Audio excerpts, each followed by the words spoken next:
Hi everyone, I'm Cheryl Butler, and you're listening to the Mighty Mommy's Quick and Dirty Tips podcast, which will help make your life as a parent a little bit easier and a lot more fun. Welcome!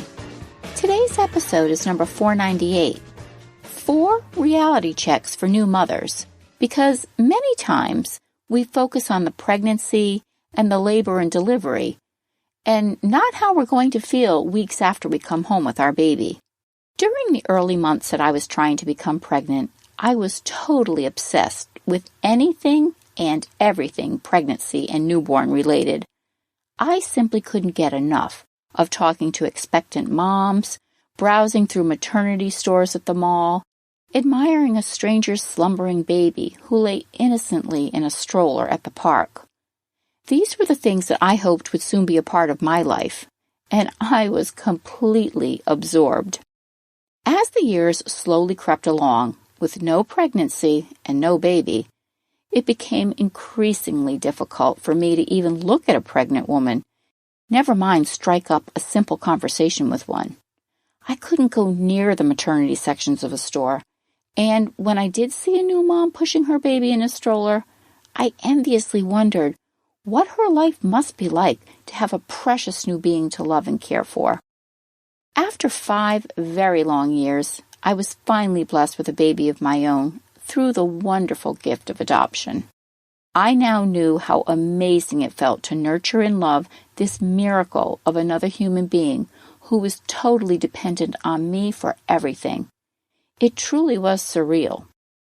Those first weeks with my sweet, beautiful daughter were so special, yet they weren't anything like I had imagined they would be. My romantic notions of caring for a newborn went right out the window the day we brought her home from the hospital. Experience is the mother of wisdom, and this couldn't have been truer when it came to actually living with my newborn, not just dreaming about having one. As idyllic as we may intend for those early days with our baby to be, it doesn't always go according to plan. And that's okay if you have the right mindset. Here are 4 ways that new moms can have a reality check during baby's first weeks at home. 4 reality checks for new moms. 1. You're going to hurt. 2. Breastfeeding takes practice. 3. Tune into your feelings. And 4. Find your village. Here's a closer look at each. 1. You're going to hurt. Because I adopted my first baby and then gave birth to my second one a year later, my experience as a new mom is different than most. When my daughter's birth mother was in labor, I was waiting to fly across the country to meet her. 5 minutes before we left for the airport, we received the call that our baby had been born. It's a moment that I will cherish for the rest of my life. We spent our first weeks as new parents living in an efficiency suite at a hotel 2,000 miles from home, with no friends or family to rely on. It was both exciting and scary to be on our own with such an awesome responsibility, caring for a brand new 6-pound, 6-ounce baby girl. Our circumstances for our first newborn were different in many ways, but the common thread that we shared with all new parents was that our infant still depended on us for everything. For this topic, I'm going to jump ahead to the birth of my first son, because this time I experienced both the emotional and the physical aspects of becoming a new mom. Although I was now very familiar with what life with a newborn was like, I was honestly shocked at how different it was, and it wasn't pretty. Somehow, after navigating through 5+ years of infertility, I never gave much thought to birthing a baby because I was so consumed with having one. Silly me. After 28 hours of labor, including 3 grueling hours of pushing, my son was born. Exhaustion? That was an understatement. And although I knew I loved this little guy with all my heart, I was a bit surprised at how I wasn't over the moon to cuddle him and get to know him. I was physically wiped, and quite frankly, I was so sore I couldn't move. I shuffled out of the hospital 2 days later with not only a brand new love in my life, but hard, engorged, and very tender breasts, a throbbing perineum that was stitched and so swollen I was certain I'd never sit comfortably again for the rest of my life. Never mind the fact that it took days to have a bowel movement. Ah, the miracle of birth. Here's the thing. With all the reading I did on childbirth, in addition to taking childbirth classes, I somehow missed the part about how sore I would be that first couple of weeks. I focused on the pain I'd feel in the delivery room, not how I'd feel afterward. Throw in the fact that I had a 12-month-old baby at home who was just learning to walk. Let's just say I had a rude awakening. Had I been more prepared in knowing that my body wasn't going to bounce back as quickly as I thought, I'm sure I would have dealt with the weeks after my first birth a bit more easily.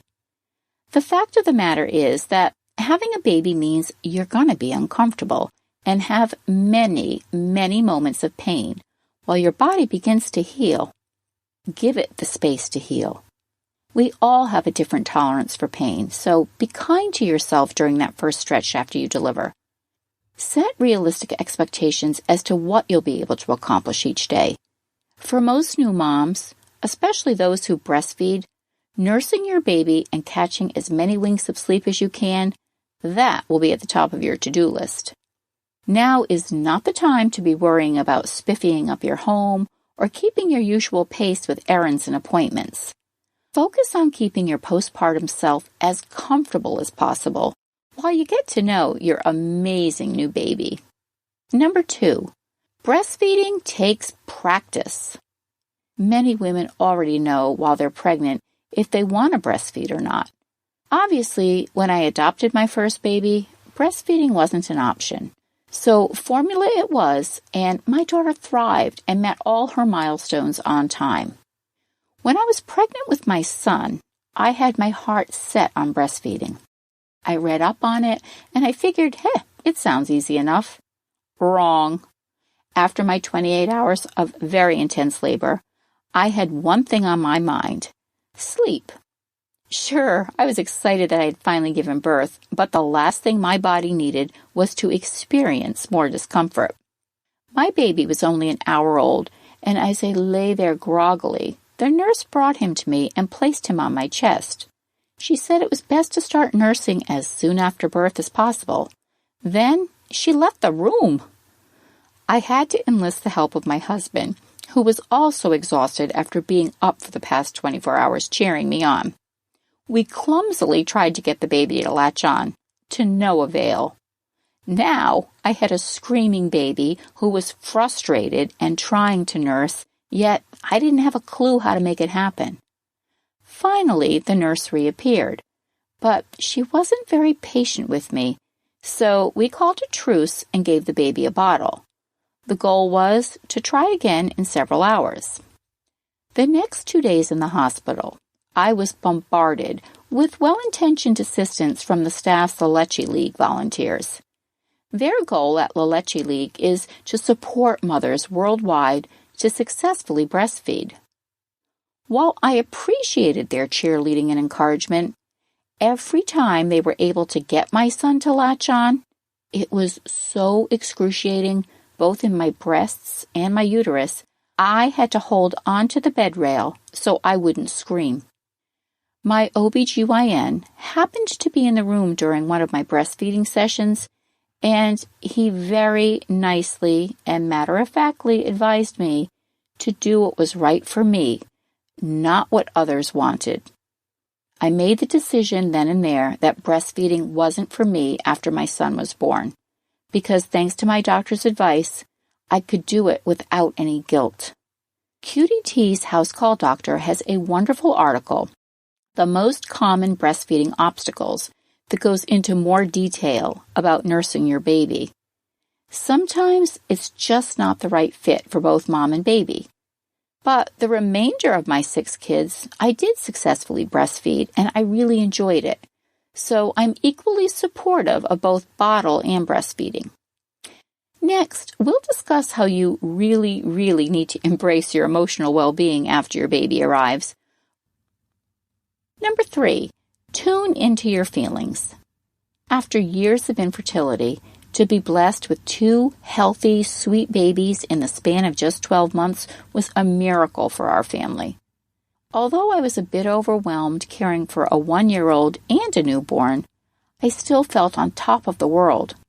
But within just a few days of being home from the hospital, I started feeling a little down, and I wasn't really sure why. I finally had everything I had dreamed of: a terrific husband, a beautiful home, a career that I loved, great friends and family, and now I was at long last a mom. I soon learned that I was experiencing something quite normal after childbirth: the baby blues. Due to all the hormonal changes a woman's body undergoes after birth, it's not uncommon to experience a range of feelings, such as sadness, mood swings, being overwhelmed, and feeling cranky and irritable at the drop of a hat. I remember even sitting in the nursery feeding my baby and crying for no reason at all. I also had a few fits of resentment towards my husband, because once he went back to work, now he was interacting with other adults and wasn't having to get up every few hours for late-night feedings. Somehow, this just didn't seem fair. Luckily, most women who have a bout of the baby blues don't stay there for more than a week or 2. I recall feeling much better emotionally after just a couple of weeks. That's not the case, though, for all women. According to the Centers for Disease Control and Prevention, 1 in 9 women experience the symptoms of postpartum depression, which is much more serious than a couple of weepy weeks that most women deal with. For a full list of postpartum depression symptoms, you can visit the American Psychological Association's report, which also advocates for mothers to seek help as early as possible. In addition, QDT's savvy psychologist, Ellen Hendrickson, PhD, weighs in with 8 little-known signs of postpartum depression. Admittedly, I was a little embarrassed that I was feeling let down and emotionally uneasy after my first birth, so I didn't really talk about it to anyone. The symptoms went away almost as quickly as they came on, and I did finally mention it to my doctor, who urged me to never feel ashamed of my feelings. When I delivered the rest of my children, I did experience these same blues each and every time, but I knew to expect that I might feel a little sad, so I was better equipped to handle it. Don't shy away from tuning into your feelings. The best way to deal with these temporary mood swings is to acknowledge them and let yourself feel them. I found that listening to uplifting music or getting out of the house for even a quick walk around the neighborhood was extremely helpful in elevating my mood to a happier, calmer place. I also opened up to my husband about how I was feeling. He was attentive during the moments when I wasn't at my best, and raising a total of 8 kids is no easy feat, and he helped relieve me from some of the load that I was carrying. Find respite however you can, and soon you'll be in the groove of a healthy new routine with your baby. And if for some reason you don't feel as though you're getting better, don't be afraid to ask for help. Tip number 4, find your village. I went from a very full career in social life to becoming a mom in just 1 short week. That was the amount of notice we received when a birth mother chose us to adopt her baby. I didn't have 9 months to prepare like most expectant moms do, so I had to figure things out pretty quickly on my own. We were out of state and across the country for 3 weeks when we adopted our daughter. When we returned with our bundle of joy, our home was like Grand Central Station. Well-wishers, family members, friends, neighbors, and co-workers, they were continuously stopping by to congratulate us and meet our new baby. It was a total whirlwind. And then the constant traffic stopped, and it was just me and the baby at home, alone for long stretches of time. Having always worked full-time and having enjoyed a full social calendar, I was really caught off guard when I found myself spending the majority of my time at home baby-bound. Because parenthood happened so quickly, I didn't expect to feel so isolated and at times very lonely, so I decided to reach out and get acquainted with other new moms. I wasn't really looking for a formal group to join. I was looking for some new friends that I could connect with on a regular basis, and luckily I found them. Both our neighborhood and our church had a lot of young families, so that was how I began finding new mom companions.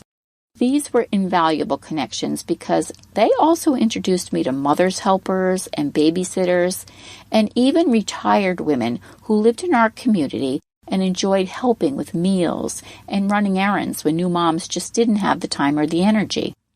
Likewise, when we moved, I had 4 babies in such a short period of time. So I got connected with other stay-at-home parents in our new town, and I found a way to surround myself with women that shared similar interests, including a fun-loving stay-at-home dad that joined us regularly. It was meeting other parents and bonding with new friends that truly helped save my sanity during the many years I was out of the workforce and I was at home with my family. Even before you have your baby, it's a great idea to start planning on who you can connect with once you're home and caring for your new baby. When you find a village that you can laugh, share, and certainly commiserate with, you'll find those first months of being a new mom will be a lot less lonely and much more enjoyable. What surprised you the most after having your baby? Share your thoughts in the comments section at quickanddirtytips.com/mighty-mommy or post your ideas on the Mighty Mommy Facebook page. You can also connect with me on Twitter at Mighty Mommy or email me at mommy@quickanddirtytips.com. Enjoy your new bundle of joy and take good care of your new mom selves. Thanks so much for listening, and until next time, happy parenting.